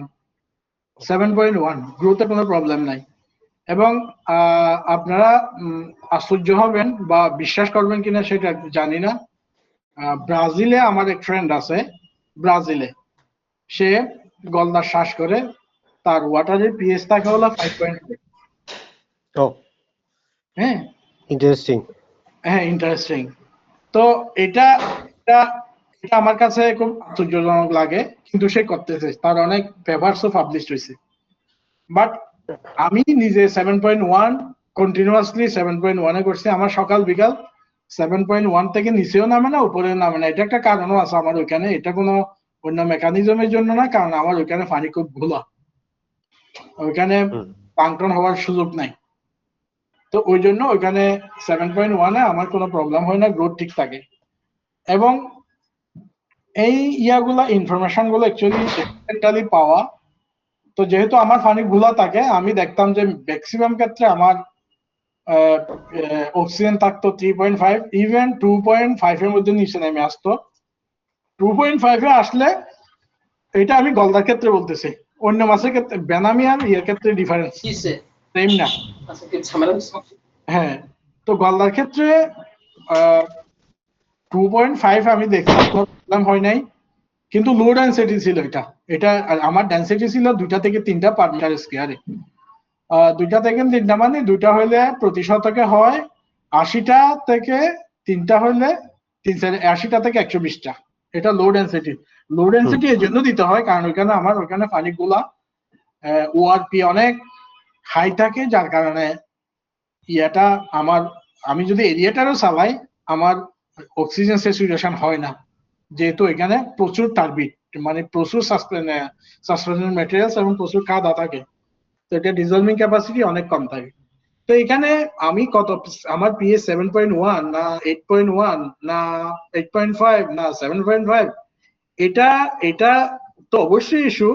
এটা যাতে 7 এর নিচে না আসে গলদার ক্ষেত্রে, কিন্তু এটা চেয়ে বড় ইস্যু হলো ফ্লাকচুয়েশনটা। এটা যদি লক হয়ে যায়, লক মানে সকাল বিকাল বাড়বে না, ফ্লাকচুয়েট করবে না, কম বেশি হবে না। আর যদি আমার সয়েল পিএইচ যদি, ওয়াটার পিএইচ যদি 8 হয়, কোনো সমস্যা নেই। যদি আমার সকাল আর বিকালে ওই 8 বা হয়তো 7.9 হতে পারে বা 8.1 হতে পারে, এটা যাতে 8 থেকে 8.5 এ না হয়, তখন কিন্তু মাছের স্ট্রেস হবে। হ্যাঁ হ্যাঁ, ফ্লাকচুয়েশনটা এটা যে কোনো একটা ফ্লাকচুয়েশন, এটা পিএস এর ফ্লাকচুয়েশন হোক, এটা অ্যালকালিনিটির ফ্লাকচুয়েশন হোক, বা এটা টেম্পারেচারের ফ্লাকচুয়েশন হোক, অল টাইপস অফ ফ্লাকচুয়েশন আপনার মাসকে স্ট্রেস করে ফেলবে। তো ফ্লাকচুয়েশন হতে দেওয়া যাবে না। তো এটা এটা আমার এক্সপেরিয়েন্স, আমি দেখছি আপনি যদি প্লাঙ্কটনটা কন্ট্রোল করেন, প্লাঙ্কটন যদি আপনার 30 to 40 এর মধ্যে হয়, 30 to 40 সেন্টিমিটার ট্রান্সপারেন্সি যদি থাকে, তাহলে সেক্ষেত্রে ফ্লাকচুয়েশনটা অনেক কম হয়। আর যদি প্লাঙ্কটন ডেনসিটি যদি বেড়ে যায় বা 20, 25 বা 30 ইয়েতে নিচে চলে আসে, তখন কিন্তু দেখবেন যে প্লাঙ্কটনের কারণে আপনার ইয়াটা পিএস ব্লুম হয়ে যাচ্ছে। হ্যাঁ, প্লেসের ফ্লাকচুয়েশনটা অনেক বেশি হয়। এটা স্বাভাবিক। আমি আরো একটা এক্সাম্পল দিয়ে আপনাদেরকে বোঝাই। যেমন এখন শীতকাল, এখন স্টার্টিং অফ দ্য উইন্টার শুরু হচ্ছে, দেখবেন যে হসপিটালে ডাক্তারের চেম্বারে রুগী ভরা, বিশেষ করে বাচ্চা এবং বয়স্ক লোকের রুগী ভরা। কেন? রিজন হলো দিনের বেলা অনেক গরম, রাত্রেবেলা ঠান্ডা, ভোর রাত্রে অনেক ঠান্ডা।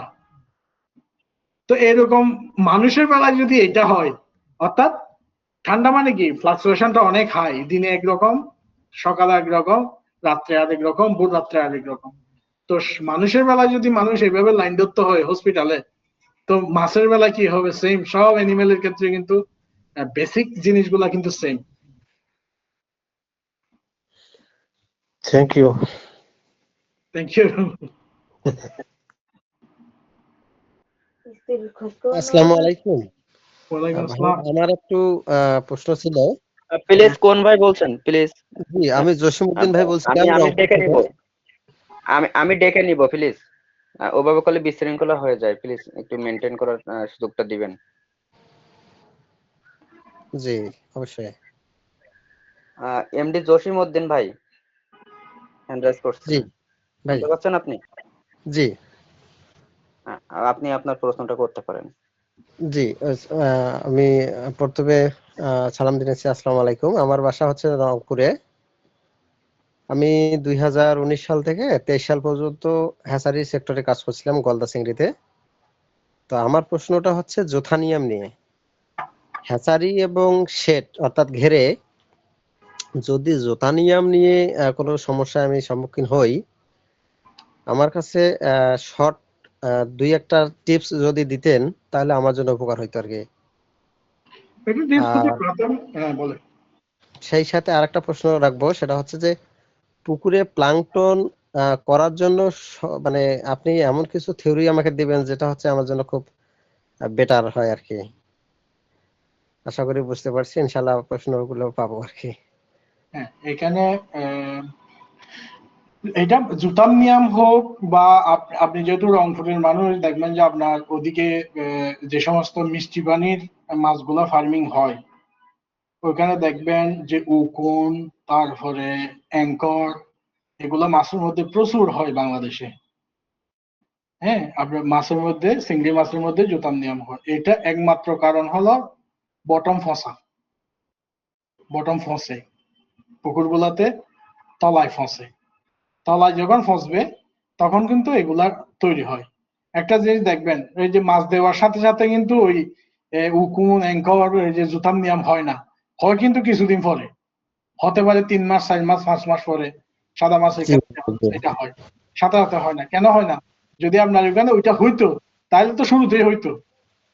জি হয় অনেক পরে যখন জিনিসগুলা ফসে।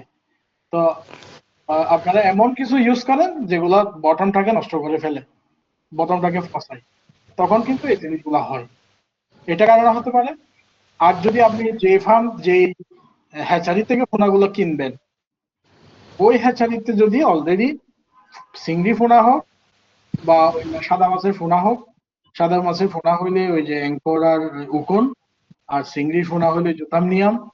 এগুলো সাধারণত চিংড়ির হ্যাচারি গুলাতে প্রাথমিক ইনফেকশন কিন্তু জুতানিয়ামে হয়। তো জুতানিয়াম যদি হয়ে থাকে, তো এটা তো আপনি ওই অবস্থায় দেখবেন না, মাইক্রোস্কোপে, ওই মাইক্রোস্কোপে দেখা যায়, কিন্তু আপনি যখন খালি জি চোখে দেখবেন তখন এটা দেখা যাবে না। হ্যাচারিতেও আমি হয়। আমার আমার প্রশ্নটা ছিল, হ্যাচারি সেক্টরে যদি জোথানিয়ামের আমি সম্মুখীন হই, হ্যাঁ। আমার বেশিরভাগ এটাতে একটু জানার আগ্রহটা বেশি। না না, আপনি কেন হয় সেটা না বুঝলে কি করবেন?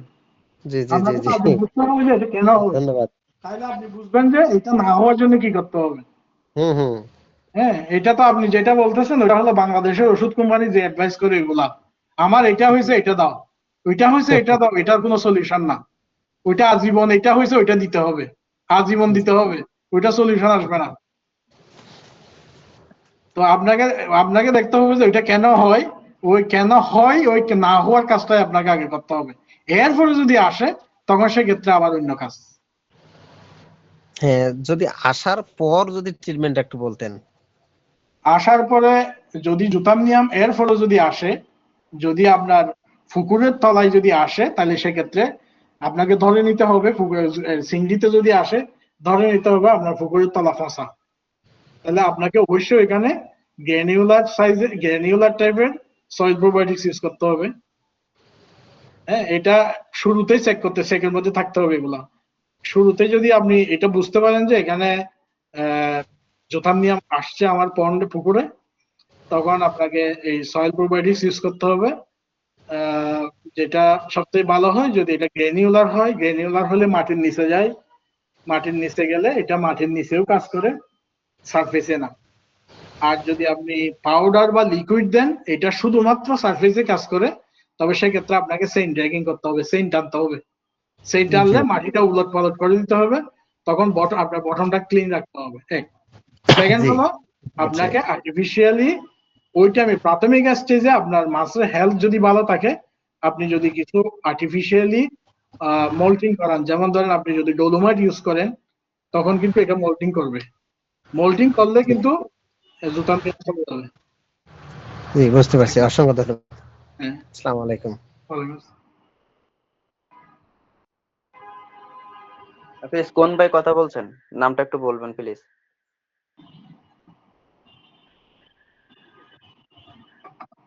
তরিক ভাই আছেন, শুনতে পাচ্ছেন? জি ভাই। স্যার, আমার প্রশ্ন ছিল হচ্ছে যে আপনি যে সয়েল প্রোবায়োটিকটা ব্যবহার করছেন ওইটা কি বাংলাদেশি নাকি আপনি বাইরে থেকে নিয়ে আসছেন? না, এগুলো আমরা বাইরের থেকে নিয়ে আসছি, বাইরের, এটা থাইল্যান্ডের। আহ, আপনি অলরেডি বাংলাদেশে দুইটা কোম্পানি এরকম সয়েল প্রোবায়োটিক্স বাংলাদেশে সেল করে। একটা হচ্ছে ফিশটেক, এটা হচ্ছে ওদের নাম হচ্ছে বিবা পন, আর একটা হচ্ছে হোয়াইট ক্রেনের থাইল্যান্ডের একটা প্রোডাক্ট। এটা বাংলাদেশের একটা কোম্পানি লার্সেন, এটার নাম লার্সেন। এরা বাংলাদেশে এগুলো সেল করে, দুইটা কোম্পানি আছে। তো আমি আরো অনেক কোম্পানিকে রিকোয়েস্ট করছি যেগুলো আমার পরিচিত, যে তারা এইরকম যাতে আনে এবং তারা যাতে খামারিদেরকে ভালো প্রাইসে এই প্রোভাইডার্স গুলো দিতে পারে। কারণ আমার কাছে মনে হয় বাংলাদেশে সুন এইটা ওটার চেয়ে বাংলাদেশের যে কন্ডিশন, যে সয়েল কন্ডিশন, সবকিছু মিলাইলে সুন টোনের চেয়ে এটার অনেক বড় একটা মার্কেট সয়েল প্রোভাইডার্স এর। তো ওই জন্য আমি ওনাদেরকে বলছি যে আপনারা আনেন, তাহলে অনেকগুলা যদি অনেকে যদি আনে সেক্ষেত্রে আপনাদের ইয়া থাকে, মানে চয়েস করার সুযোগ থাকে, যে আমার ট্রায়াল করার সুযোগ থাকে যে কোনটা আমার জন্য কস্ট ইফেক্টিভ, আবার কোনটা ভালো কাজ করে। এই সব মিলাইলে তাহলে খামারিদের জন্য সুবিধা। আর হচ্ছে আমার ঘেরে ওই মাকড়সার জালের মতো শ্যাওলা হয়, সবুজ সবুজ, পুরো ঘের ভরে যায়। এটা কি সয়েল এটা প্রোবায়োটিকে আপনার, কি কাজ হবে? না এটা আপনার গেরের তাইলে পানির গভীরতা কম। হ্যাঁ, 3 ফুটের কাছাকাছি। 3 ফুটের কাছাকাছি না, আরো কমে যায়। হয়তো বর্ষাকালে 3 ফুটের কাছাকাছি থাকে, অন্য টাইমে হয়তো 2 ফুট, 1.5 ফিট, 2 ফিট এরকম থাকে, এটা হতে পারে। আমরা শুরুতে এটা হয়, আপনি যখন আপনার শুরুতে যখন আপনার পুকুরের গভীরতা এরকমই থাকবে, মূলত অর্গানিক লুডের কারণে তো এটা হয়। যখন আপনি পানি ঢুকাবেন, ওই আমার ক্ষেত্রে যেটা হয়েছে, আমি যেটা দেখাইছি ছবি, তখন কিন্তু এটা আপনার ওই যে শেওলা যদি ওইখানে আগে যদি থেকে থাকে, কারণ শেওলা, ওইটা তো শেওলা, এগুলা তো উইস টাইপের, এগুলার মধ্যে স্পোর থাকে। তা আপনি যদি আপনার ওই এরিয়াতে যদি ওই স্পোর গুলা থাকে পানিতে, ওই স্পোর গুলা যদি আপনার ওই এরিয়াতে থাকে, যেমন এটা হতে পারে কাটা শেওলা, আপনার বাড়ি কোন জায়গায় আমি জানি না, কাটা শেওলা এখানে অনেক জায়গাতে কাটা শেওলা হয়, খুলনা, সাতক্ষীরা, বাগেরহাটে। তো এগুলা জি স্যার, সবগুলো কিন্তু, বাগেরহাটের শীতলমারি উপজেলায় স্যার। হ্যাঁ হ্যাঁ, তো এগুলো স্পোরের মাধ্যমে এটা ছড়ায়, অর্থাৎ এগুলা জার্মিনেশনটা স্পোরের মাধ্যমে হয়। তখন দেখবেন যে ওই নদীতে এইগুলোর স্পোর আছে, এগুলো আপনার ইয়াতে ঢুকলো, তখন আপনার ওইখানে তো অর্গানিক লোডটা অনেক বেশি আছে, এই যে মানে ও গ্রো করার জন্য, ও বাড়ার জন্য যে উপাদানগুলো দরকার, হ্যাঁ, বিশেষ করে নাইট্রোজেন, ফসফরাস এগুলো অনেক বেশি আছে, তখন কিন্তু সে বেড়ে যায়। বেড়ে যাওয়ার তার মেইন উপাদান যেটা লাগে সেটা হলো সানলাইট। তো যখন আপনার পুকুরের পানির গভীরতা কম থাকে, তখন কিন্তু সানলাইট কিন্তু আপনার পুকুরের তলায় চলে যায়, তখন এই শ্যাওলাগুলো ধরে পড়ে। আর যদি আপনি পুকুরের গভীরতা যদি ঠিক রাখতে পারেন, সানলাইট যদি তলায় না যেতে পারে, আপনি দেখবেন এখানে অনেক জায়গাতে ওখানে কিন্তু কাটা শ্যাওলা বা এটা হয় না, যেগুলো পুকুরের গভীরতা কম বেশি। আপনি খেয়াল করলে দেখবেন যে যেখানে কাটা শ্যাওলা বা শ্যাওলা এগুলো হয়, সবগুলাতে পুকুরের গভীরতা কম, আর যেগুলাতে হয় না এগুলো খুব কম পুকুর আছে, এগুলোর গভীরতা কিন্তু অনেক বেশি। সেক্ষেত্রে আপনি যেটা করতে পারেন, যদি আপনার মাস্ট এটা যে আপনাকে গভীরতা, পুকুরের গভীরতা, স্ট্যান্ডার্ড গভীরতা রাখতে হবে 4 ফিট, 4.5 ফিট, মিনিমাম 4 ফিট। আর যদি গরমের জন্য আমি বাংলাদেশের খামারিদেরকে বলি এটা যাতে 5 ফিট, 4.5 ফিট থেকে 5 ফিট করে। আর যদি এটা মাস্ট আপনাকে করতে হবে। আর যদি কোনো কারণে করতে নাও পারেন, আপনি ট্রাই করবেন আপনার পুকুরে ঘোলা পানি ঢুকাইতে, পানি যাতে কোনো সময় পরিষ্কার না হয়। যদি আপনার পুকুরে ঘোলা থাকে, তাহলে এই শ্যাওলাগুলো হবে না, পরিষ্কার হইলেই হয়ে যাবে। তো গুলা হইলে মাছের কোনো প্রবলেম হয় না, চিংড়ি মাছের কোনো সমস্যা হয় না গুলা পানিতে।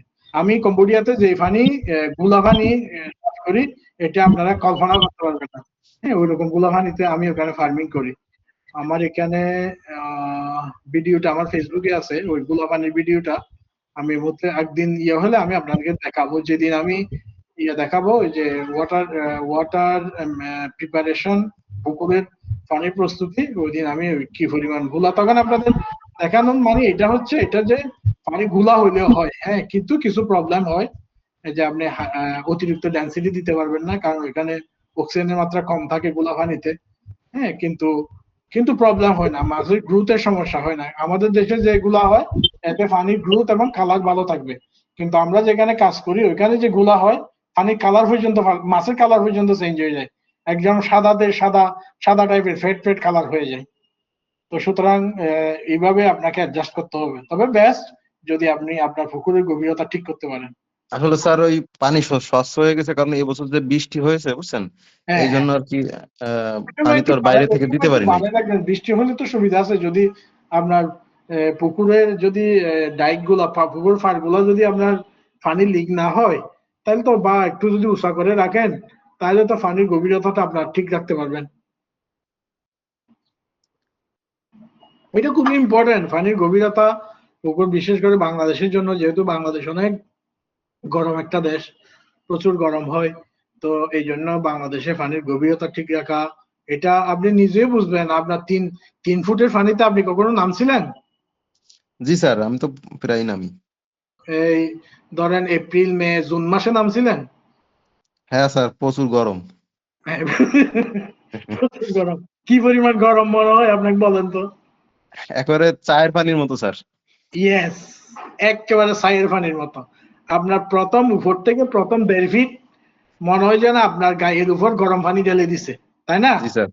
তো ওইখানে যদি আপনি থাকতে পারবেন, আমি জানি এটা, কারণ আমি নামি পুকুরে, ওই জন্য আমি বলতেছি, আমি পুকুরে নামি, আমি পুকুরের তলার পানি আমি নিজে, মাটি আমি নিজে চেক করি নেমে। স্যার তো পানিতে সুতরাং নামলে ঘাম বের হয়ে যায় স্যার, এরকম গরম। তো এখানে আপনি চিন্তা করেন মাছ কিভাবে ভালো থাকবে। আপনি ওখানে দাঁড়াতে পারতেছেন না মানুষ হয়ে, ওখানে মাছ কিভাবে ভালো থাকবে। এটার জন্য খুবই ইম্পর্টেন্ট এই যে পানির গভীরতা রাখা।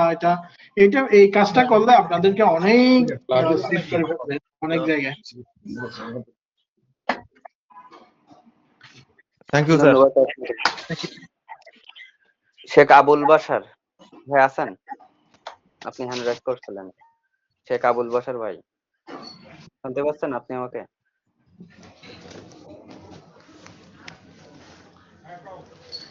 শেখ আবুল বাশার ভাই, মেবুনি শুনতে পাচ্ছে না। ইন্দ্রজিৎ মজুমদার দাদা, শুনতে পাচ্ছেন? জি জি শুনতে পাচ্ছি। দাদা, আপনার প্রশ্নটা স্যারকে করতে পারেন। ছিল কি আমি কোন মাটিতে কোন সয়েল প্রোবায়োটিকটা চুজ করব এটা কিভাবে বুঝবো?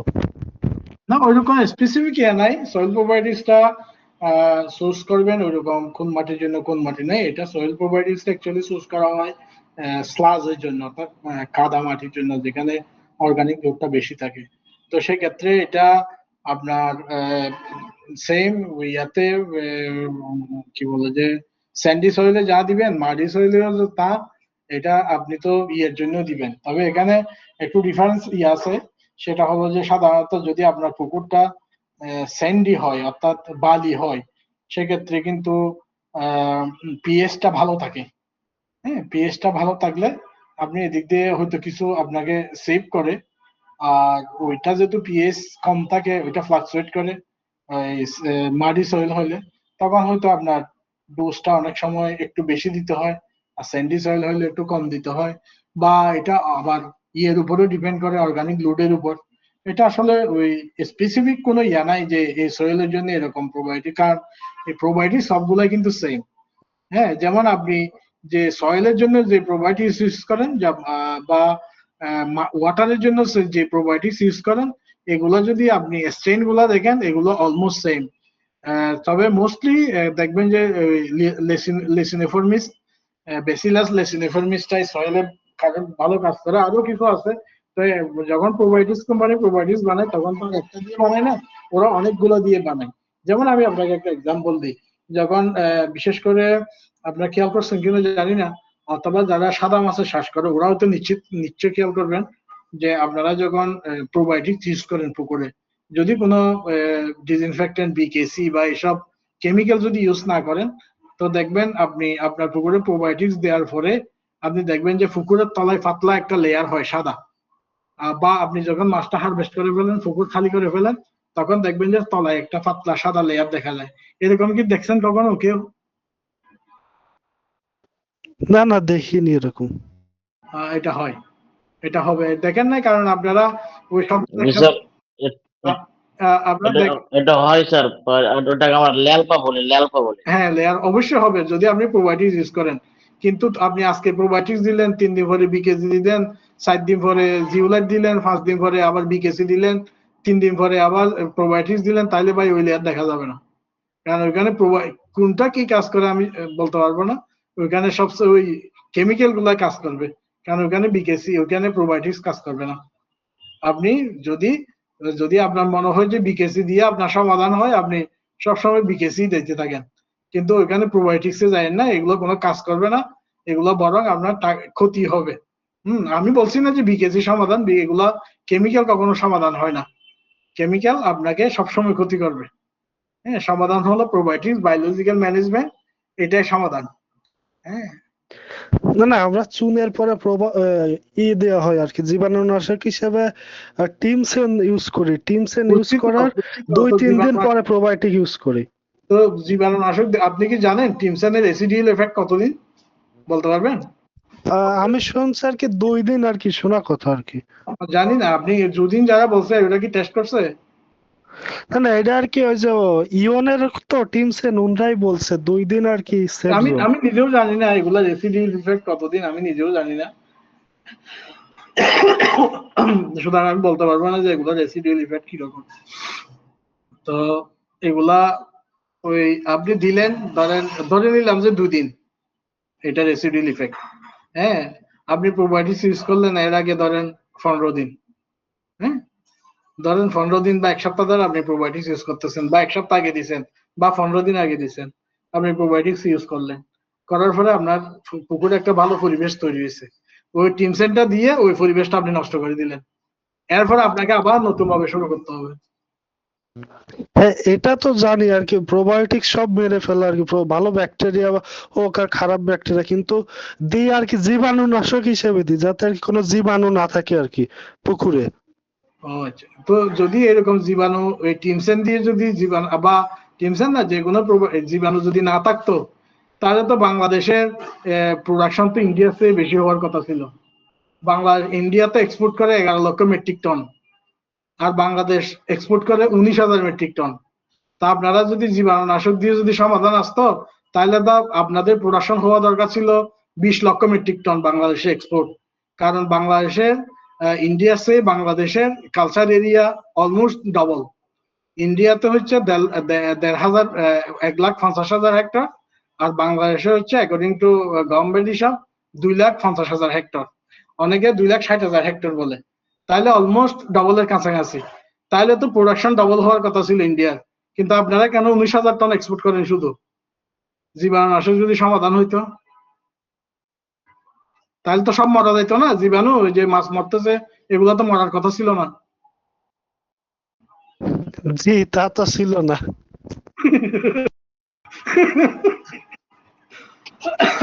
ভাই এগুলা এগুলা আপনি যতই ওই লাইনে যাবেন, ধরেন আপনি ধরেন সর্দি হয়েছে, এক্সাম্পল, আপনার সর্দি হয়েছে, সর্দি হওয়ার সাথে সাথে আপনি প্যারাসিটামল আর অ্যান্টিবায়োটিক খাইছেন, হ্যাঁ, 3 মাস ঠিক। পরে আবার হয়েছে, আবারও সেম কাজ করলেন, 6 মাস পরে আবার হয়েছে, সেম কাজ করলেন।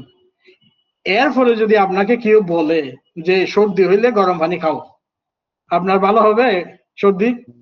না না, কারণ ওইটার ইফেক্ট রয়ে যাবে। জীবনও হবে না, কারণ আপনার বডি ওইভাবে অ্যাডজাস্টেড।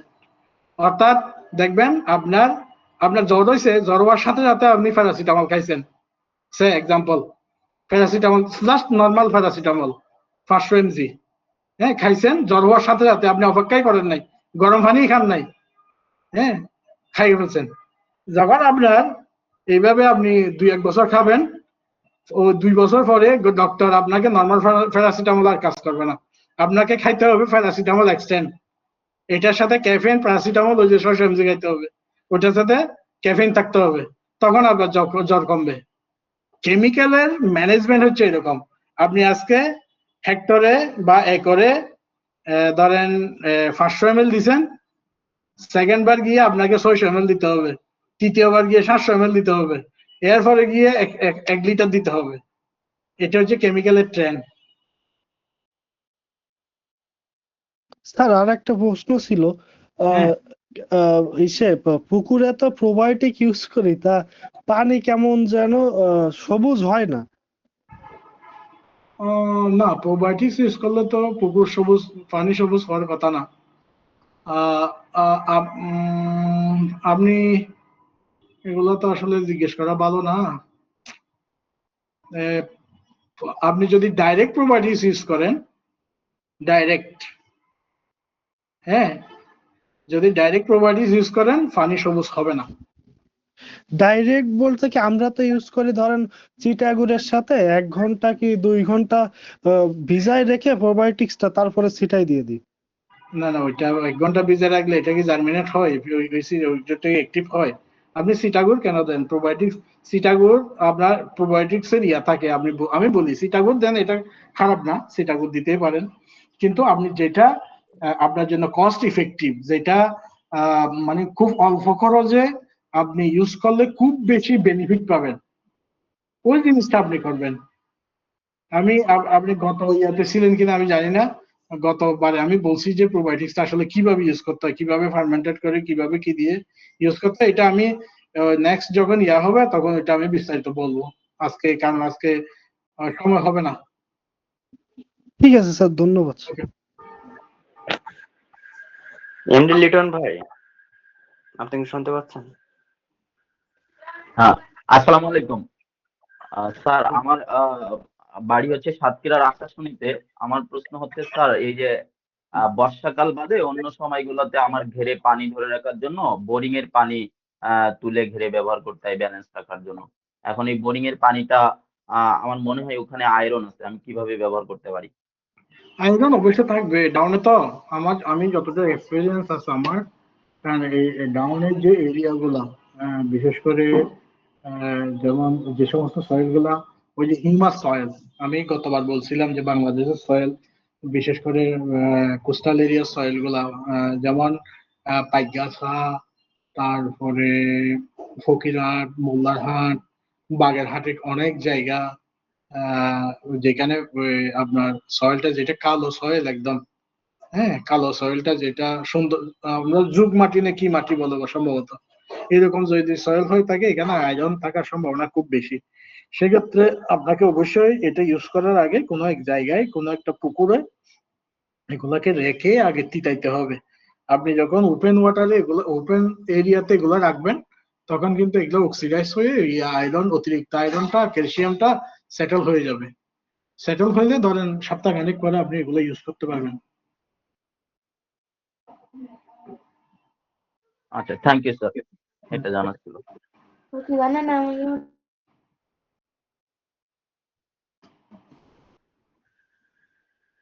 আসাদুল্লাহ নাইদ ভাই শুনতে পাচ্ছেন?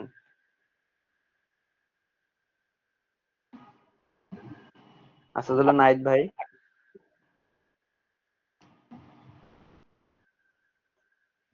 নাইদ ভাই আপনি শুনতে পাচ্ছেন?